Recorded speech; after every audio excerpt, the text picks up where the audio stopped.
अस्सलाम वालेकुम students, welcome to इमा लर्निंग। स्टूडेंट्स, आज का जो हमारा टॉपिक है वो है osmo regulation in fresh water animals. इससे पहले हमने डिस्कस किया था osmo regulation in different environment के अंदर osmo regulation in marine water के मेरीन वाटर से किस तरह जो एनिमल्स है वो ऑस्मो रेगुलेशन करते हैं, कौन से प्रोसेस यूज़ करते हैं। और आज का जो टॉपिक है वो है हमारा फ्रेश वाटर पे। फ्रेश वाटर में जो ऑर्गेनिज्म रहते हैं वो किस तरह से ऑस्मो रेगुलेशन करते हैं, यानी कि साल्ट और वाटर की कंसंट्रेशन को किस तरह अपनी बॉडी के अंदर मेंटेन रखते हैं। प्रीवियस लेक्चर में हमने देखा था मेरीन वाटर। मेरीन वाटर आप सबको पता था कौन सा इन्वायरमेंट था उसका, hypertonic environment, because they have lot of water outside the body. यहाँ पे क्या है, फ्रेश वाटर। फ्रेश वाटर का मतलब क्या होता है, ऐसा पानी जिसके अंदर साल्ट की कंसंट्रेशन बहुत बहुत बहुत ज़्यादा कम हो, बल्कि ना होने के बराबर हो। अगर आप सादा पानी पीते हो ना तो आप उसको पियो, आप कहते हो कि सादा पानी कैसा होता है, हम कहते हैं बेरंग बेजायका बेबू, कोई जायका नहीं उसके अंदर होता, ओके, टेस्टलेस होता है वो। तो वहाँ पे हमें नमकियात भी बहुत कम, यानी कि हम फील भी नहीं कर सकते कि पानी के अंदर नमकियात है, ओके। तो इसका मतलब है कि फ्रेश वाटर के अंदर जो एनिमल्स होंगे उनके पास कौन सा इन्वायरमेंट रहेगा, उनके पास रहेगा हाइपोटोनिक इन्वायरमेंट। हाइपोटोनिक इन्वायरमेंट का मतलब ही ये होता है कि ऐसा इन्वायरमेंट जो डाइल्यूट होता है, जिसमें वाटर की या नमकियात की जो कंसंट्रेशन है बहुत ज़्यादा लो होती है, ओके।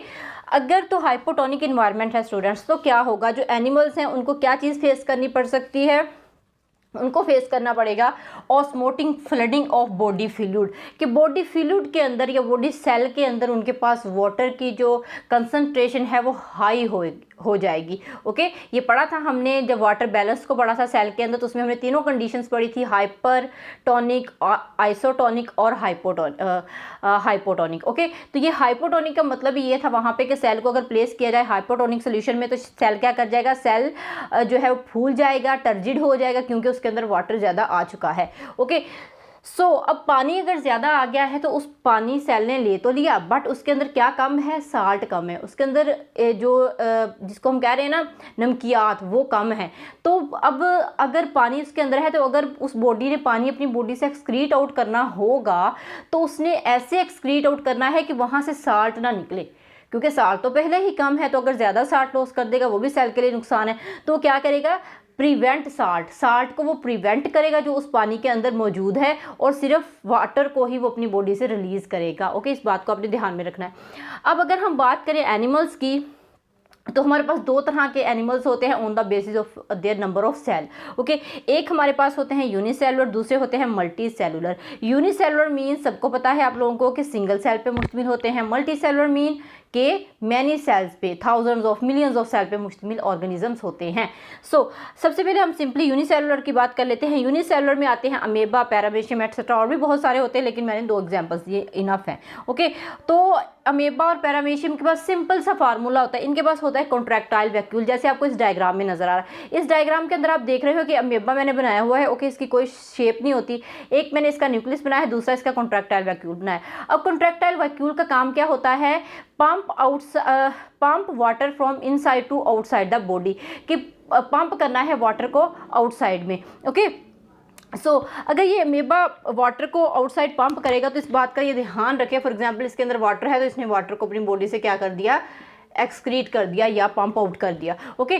तो इस बात का ध्यान रखते हुए कि वाटर जो इसके पास सॉल्ट है उसको इसने रोकना है और सिर्फ कॉन्ट्रैक्टाइल वैक्यूल के जरिए से वाटर को एक्सक्रीट करना है, ओके। ये सिंपल सा था यूनिसेलुलर एनिमल के अंदर प्रोसेस, ओके। अब बढ़ते हैं हम मल्टी सेलुलर के अंदर। मल्टी सेलुलर के अंदर स्टूडेंट्स कौन से आ जाते हैं, फॉर एग्जांपल फिशेस, क्योंकि हम एक्वेटिक की बात कर रहे हैं तो एक्वेटिक में मोस्टली हम फिशेस की ही एग्जांपल लेते हैं, ओके। तो फिशेस में क्या होता है, फॉर एग्जांपल बोनी फिश की आप एग्जांपल ले लो, जैसे हमने पढ़ी थी मेरीन वाटर के अंदर, मेरीन इन्वायरमेंट के अंदर, वहाँ पे बोनी फिश जो थी वो हाइपरटोनिक से बच रही थी। यहाँ पे क्या है, यहाँ पे ये बच रही है किससे, ज़्यादा वाटर इसके अंदर है और इसने अपने साल्ट को रोकना है, वहाँ पे साल्ट को एक्सक्रीट करना था, यहाँ पे साल्ट को रोकना है, ओके। प्रोड्यूस डाइल्यूट यूरिन, ये डाइल्यूट यूरिन प्रोड्यूस करेगी। डाइल्यूट यूरिन का मतलब क्या होता है, ऐसा यूरिन जिसके अंदर वाटर ज़्यादा होता है और साल्ट कम से कम होते हैं, ओके। इस बात को ध्यान में रखना है। और कंसनट्रेटेड यूरिन, यहाँ पे आपसे जो है वो डिफरेंस भी पूछा जा सकता है, difference between concentrated and diluted urine. तो कंसनट्रेटेड यूरिन स्टूडेंट वो यूरिन होता है जिसके अंदर नमकियात ज़्यादा होते हैं, साल्ट की एक्सेस होती है, और डाइल्यूट यूरिन वो वाला यूरिन होता है जिसके अंदर साल्ट कम से कम होते हैं, वाटर ज़्यादा होता है। Okay, clear. सो नेक्स्ट ये क्या करेगा, uptake salt by gills and skin. अब ये अपनी स्किन को इस तरह प्रिपेयर करेगा कि वहाँ से ये अपना जो है वो वाटर भी अपटेक करेगा और वहाँ से वो जो है वो साल्ट भी अपटेक कर लेगा। ओके, क्योंकि इसको साल्ट चाहिए, साल्ट इसने एक्सक्रीट नहीं करने, साल्ट इसने बचा के रखने हैं अपनी बॉडी के अंदर। ओके, तो यहाँ पे हम एग्जांपल देख लेते हैं। ये फिश मैंने बनाई हुई है यहाँ पे। ओके, इस फिश, ये फॉर एग्जांपल समझ लें आप, इसका जो आउटर इन्वायरमेंट है ना वो क्या है, यानी कि ये ऐसे वाटर के अंदर है जो कि फ्रेश वाटर है। ठीक है, ये आउटर इसका एनवायरनमेंट जो है वो क्या है, फ्रेश वाटर है। मीन ये किसी समुंदर में तो नहीं, समुद्र का पानी तो होता है नमकीन, तो ये किसी दरिया की मछली है। ओके, जिसको आमतौर पे हम खाते भी हैं, समुद्र की भी खा लेते हैं, लेकिन दरिया वाली जो होती है वो ज़्यादा टेस्टी होती है क्योंकि इसमें नमकियात कम होते हैं ना।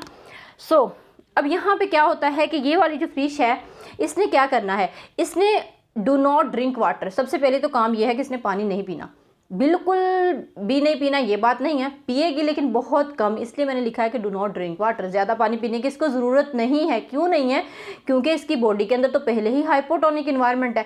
तो हाइपोटोनिक इन्वायरमेंट है तो ज़्यादा पानी नहीं पिएगी, क्योंकि स्किन इसकी एक्चुअली, हमारी स्किन के अंदर ये एबिलिटी होती है कि वो पानी को अब्जॉर्ब करेगी। जब किसी सेल को आप पानी के अंदर रखते हो तो वो डेफिनेटली पानी को अब्जॉर्ब करता है। ओके, सो ये अपनी स्किन के ज़रिए से ही जो पानी इसको चाहिए होगा स्किन से ही अब्जॉर्ब कर लेगी। ओके, एंड ये क्या करेगी, अब पानी नहीं पी रही तब ये क्या करेगी कि ये यहाँ पे इसके पास जो गिल्स होते हैं, ये अपने गिल्स से क्या करेगी, सॉल्ट को इनटेक करेगी। ठीक है, ये गिल्स के ज़रिए से।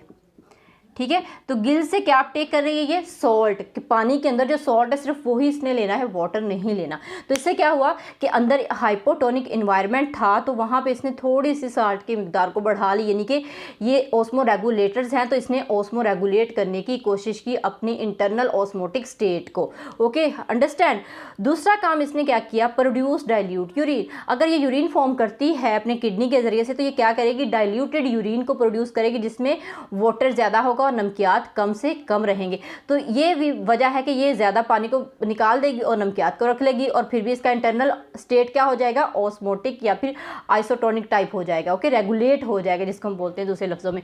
सो ये था हमारा आसान सा टॉपिक, बहुत ही आसान था। होप सब लोगों को समझ आया होगा। इंशाल्लाह नेक्स्ट मिलेंगे नेक्स्ट लेक्चर के साथ जिसमें हम डिस्कस करने जाएंगे टेरेस्ट्रियल इन्वायरमेंट को। तो तब तक के लिए इजाज़त दे, अल्लाह हाफिज़।